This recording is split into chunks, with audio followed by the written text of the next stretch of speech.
Hey, what's up, everybody? Today we are going to be reacting to some more TikTok advice for finances. Some of it's going to be good, some of it's going to be bad, some of it's going to be crazy. So let's dive right in and see what kind of videos we got today. Stop saving for your child's college in 529 plans. At least, stop saving in 529 plans if you're not comfortable with overpaying for your kid's education. Most parents aren't even aware that they're overpaying for their kid's education when they could be investing that money for their retirement. Let alone do parents know that where they're investing counts against financial aid on the FAFSA forms. It's the reason why if you want to avoid overpaying, you need to understand what counts as an asset against financial aid. So it's not the 529s. It's not the 529's fault if you are overpaying for your child's college. It's your fault.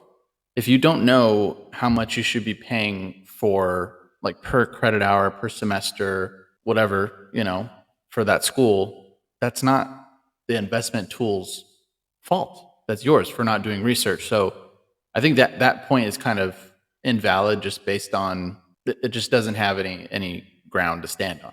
The other thing is 529s are great investment tools. I have 3 open for my kiddos. One of them doesn't have a social security number yet, so he doesn't have one, but he will have one in the near future. It grows just like the market does, as long as it's spread out evenly into different types of funds, and it really depends on your state as well. You'll get tax benefits. They can get cashed out. Even if your child doesn't want to go to college, it could be transferred to another child, and this and that. There's a lot of good things that come out of 529. So, but again, do your research before you jump into something like that. Let's see what else we got. Any tip that made me a millionaire by 27. 1, the more you learn, the more you earn. There's 2 curves in the world. There's a learning curve and an earning curve. The more you focus on the learning curve, your earning curve always follow. Make sure you always spend time learning. 2, who you hang out with is who you become. You can hang out with people who are pessimistic, who are negative. I love that part. There's a learning curve to everything. If you don't fully understand something, fix it. Especially if it has to do with money. Learn as much as you can so you can make well-informed decisions on these types of things. The person that has the most knowledge typically wins. The second part is something that I also preach to, especially younger people. Surround yourself with people that you want to become eventually, or people that share your type of goals, future, all that stuff. Because eventually, if you hang around those people and pick up on their habits and their lifestyles, you're going to end up like those people. And if you pick the right people, your future is very, very bright. So let's see what else he has to say. Who are people who don't think nothing is possible, you're going to become that. If you hang out with people who are positive, who are actually dreaming big, who are successful, you're going to become that. 3, understanding the value of money. I was blessed growing up with no money, and my parents didn't have a lot of money. So at early age, I had multiple jobs, and I worked 40, 50, 60 hours a week. And I know what it takes to make $100, $1,000, $10,000. So when I was younger, I used to save my money, and if I want something really bad, that's actually was expensive, I splurge on it once in a while. My main focus was to work hard and I save my money until something I really want. Today, what I see people do is they're always splurging, and they never actually save any money for anything. This is the same mindset, you guys, I took into real estate investing and grow my portfolio. This is the same mindset I'm teaching my kid how to have today. I feel like nowadays people really want a lot of things, but they want it now. I think that's the issue, is that there's no patience, there's no contentment, there's no being okay with what you're given or what you have worked for. So that's very common, I think, in my generation and the generation coming after me, because everything is so instant with marketing and with products. Amazon, in bigger markets, you have same day Amazon shipping. I remember being younger and winning something on eBay and then not getting it for a week and a half or something. So I think that's a big cultural shift that we're having right now, is I want everything and I want it right now. Somebody that is struggling to save money or struggling with your finances and you feel like you just never can get ahead of the game, listen up. These are 3 things that I started to follow when I actually wanted to take my financials for real, and I'm going to share them with you. The very first thing is eliminating expenses that are not absolutely necessities. 100%. I completely agree with this. If I were to show you our monthly bills, and if you were to compare it with some monthly bills that I've seen in other people that are in our lives or that have asked me for advice, on other people's bills, you would see Hulu, Disney Plus, HBO, EveryPlay, like 100 subscription services. And the more you cut out, if you really decide, hey, this is essential and I can afford it, then awesome. But if you have 15 different subscription things, and it's really common to fall into that because some of them are like $3 a month and you don't really notice them. But if you really look and see what you have and you ask yourself, do I need this? Would I rather have this service or the $15 that it's taking out of my pocket every month? You know, that's something to consider. From getting your nails done, getting your hair done, getting expensive breakfast all the time, or eating out all the time, those kind of things. Number food- 2 is food is big with me. one that I actually still Oh. use, and everyone should. And if you can't purchase something 3 times, you probably don't have enough money to buy it. The last one is if you absolutely have to put something on credit that you don't need and you can't just purchase it with debit, don't buy it. I'm running out of time, so follow for more. If you are somebody that is Yeah, definitely into that one. If you can't purchase it, whatever, it doesn't have to be 3 times or whatever, but you just pick a number. And if you can't purchase that comfortably without, you know, maybe you purchase something and you tell yourself, man, I'm really gonna miss this money, or I'm gonna have to work extra to make up the difference, then you probably don't need that thing, or just take some time to save and get that type of item. But yeah, it's really cutting out non-essential things and budgeting for those wants, because we all have wants, but doing it intelligently to where it's not going to harm you financially. 5 things I would never do as a personal finance author. Number 1, worry about cutting back on lattes.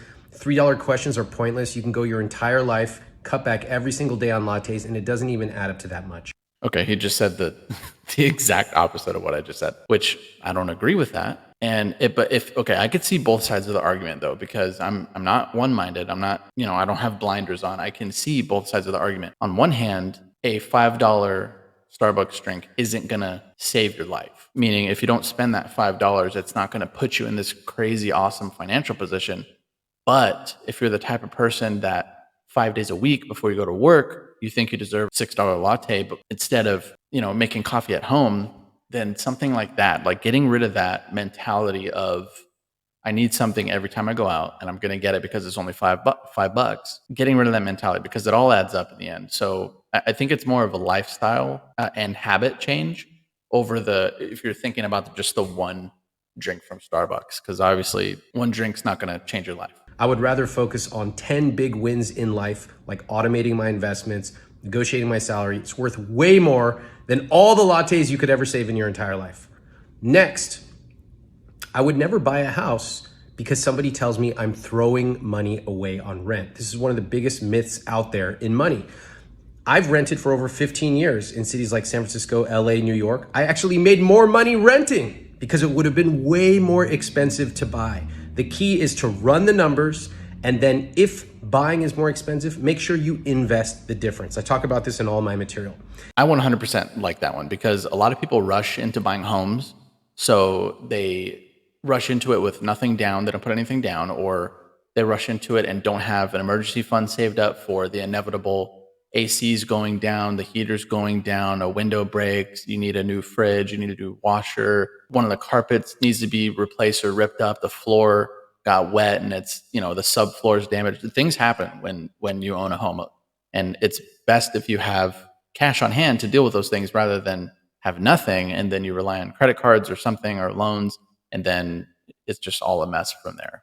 And sometimes it's cheaper. It really is cheaper to rent because, one, you have renter's insurance and you don't need to fork over those thousands of dollars if something goes wrong. Interest rates are so bad right now.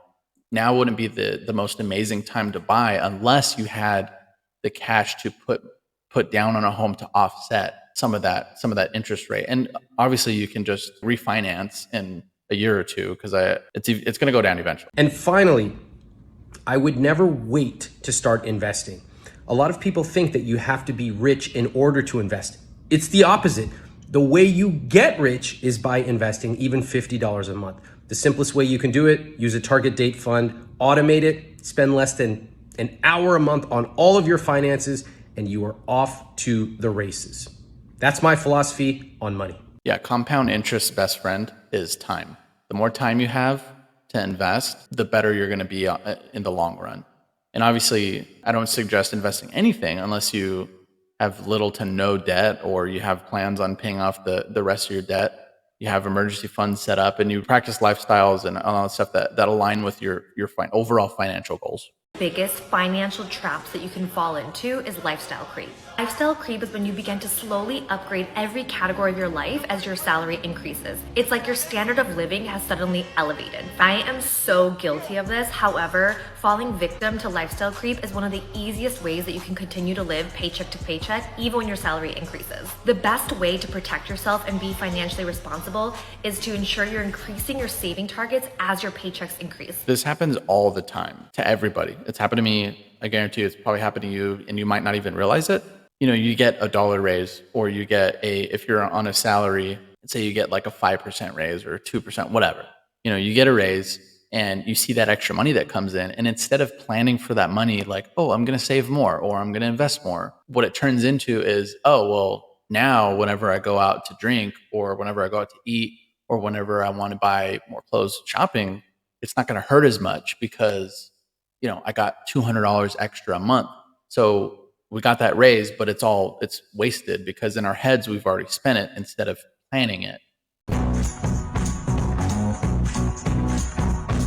right, let's read that. It says, with a 6-month CD at 2% APY, your future could be certified gold.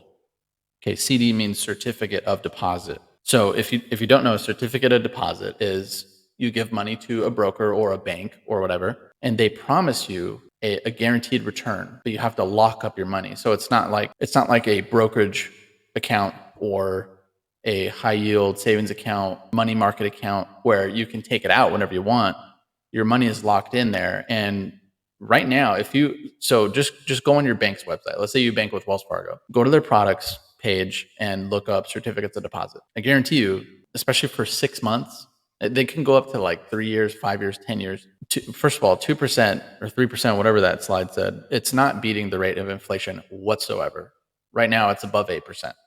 Obviously, it's going to go down. But if you're excited on making 2%, you're losing money. Your money is much, much better invested into some kind of ETF or index fund, just something S&P 500 based where your money is spread across a bunch of different types of accounts, and you're definitely going to make more than 2%, especially if you leave it there in the long run. Yeah, CDs are also, they're not that high right now. Like even with my bank, I looked, I think probably a few months ago, and they were guaranteeing if you locked up your money with them for like 12 to 24 months, they were promising you 0.5% or 1.5%, which is ridiculous. Who in their right mind would lock up their money, give it to somebody else for an extra dollar per $100 that you give them? It's ridiculous. All right, last one. Schools did not teach us about finance. You would be very surprised to know what number 4 is. Number 1, school did not teach us how to manage our money. They did not teach us how to invest. They only taught us how to go to college and get into $100,000. Personally, I don't think schools should teach you how to invest because finance is very subjective. Obviously, I have my own opinions. You might have different ones, which is totally fine. But investing is very, very objective. And people's view on debt, on loans, on investments, on retirement is very, very different. So I think if a school developed like a curriculum that everyone had to follow in the state, like a state school or whatever, I don't think it would work out. Worth of debt, and to graduate to work a 9-to-5 job for 40 years. Their job is to keep you in a rat race and not show you how to build a business. I literally remember teachers telling me I wouldn't be anything in life because I didn't want to go to college. Number 2, they did not teach us that saving money is equal to losing money. The government prints so much money that your money is worth less and less every single. I mean, they should teach you about inflation if you take some kind of economics class in high school, which I can almost say guarantee you in every single state it's required, but year. This is called inflation. Instead, you should be investing this money and utilizing compound interest. Starting at the age of 18, if you invested $200 a month into something like a Roth IRA until you retire, you would retire with over $1 million tax-free. And that's true, and that's conservative too. You'd hit $1 million well before the retirement age if you started investing that into a Roth IRA in safe index funds. Starting at age 18, like conservative, but he's not wrong. And if you want to learn more about that, just follow me. Number 3, schools did not teach us that tax returns are bad. Your tax return is literally money the government is paying back to you because they took too much. So if your tax refund was $1,000, that means that's an extra $100 they're taking from you extra every single month. This is something I try to explain to young soldiers, to friends and stuff like that. And the message doesn't quite get across because people typically view a tax refund as like an extra paycheck at the end, but it is exactly what he said it was. If you're getting a tax refund, that means you've given the government too much money and you've given it to them interest free. They're not giving you interest on the federal tax that you gave them. That you've given the government an interest-free loan, and there's only like 1 or 2 instances where they'd give that to you. So why are we doing it for them? And it's become normal, and it's not. I would advise against it. And every year I still get a tax return, not a refund, but because I don't pay federal tax income at all. So all that money, let's say it was $1,200, it's $100 a month. Now my paychecks are $100 a month more because I get that money across 12 months rather than at the very, very end. And I still get a tax return, a tax return, not a refund, a return because of the 52 kids that I have.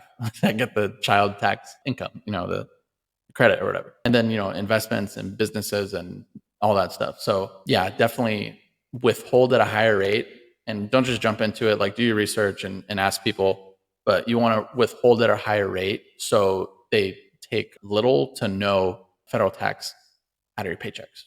And you get that money throughout the 12 months instead of one time at the very end of the year. Which if you had invested that money all that time, you could have potentially made a lot more back. Or if you was a business owner, you could maximize your deduction and pay little to no taxes. So that's even more money you get to keep. Number 4, schools did not teach us about social media. Some schools even go so far as to ban social media in their school. When literally these days, social media is making people rich overnight. And it has literally become the easiest way to make money online without working a 9-to-5 job. And for number 5, check in the comments down below. So yeah, social media, it is what it is. It does do a lot of harm, but it's good for people too. So I don't really have like a super strong opinion on that one, but it is whatever you make it out to be. But the 5th one, I went ahead and looked in the comments. He suggests opening a high yield savings account. A high yield savings account is just a savings account that gives you more interest. If you look at your savings account, if you have a regular checking and savings account, I guarantee you, and it's not a money market account, it's just a regular savings account. I guarantee you that you're not getting more than like a 0.1 to 0.3 return on interest, 100%, because banks do not like to give you interest on savings. That's why there's other firms that will let you open up a high yield savings account. They're usually not like brick and mortar places, but brick and mortar hard stand banks will have money market accounts, which will give you anywhere from like 1 to 2.5 sometimes % interest return on that savings or that account that you have. Something like Ally Bank, they're up in like the 2, 3, sometimes 4% interest that return on that money. So yeah, high yield savings account, definitely way better than your average bear savings account. Well, that's all I got. Let me know what you think. It was very, very fun for me. I love looking at this stuff and giving my opinions. If you have a different opinion, go ahead, share it. Love to hear it. So guys, like the video, share it. Thank you very much. Subscribe, and we'll see you in the next one.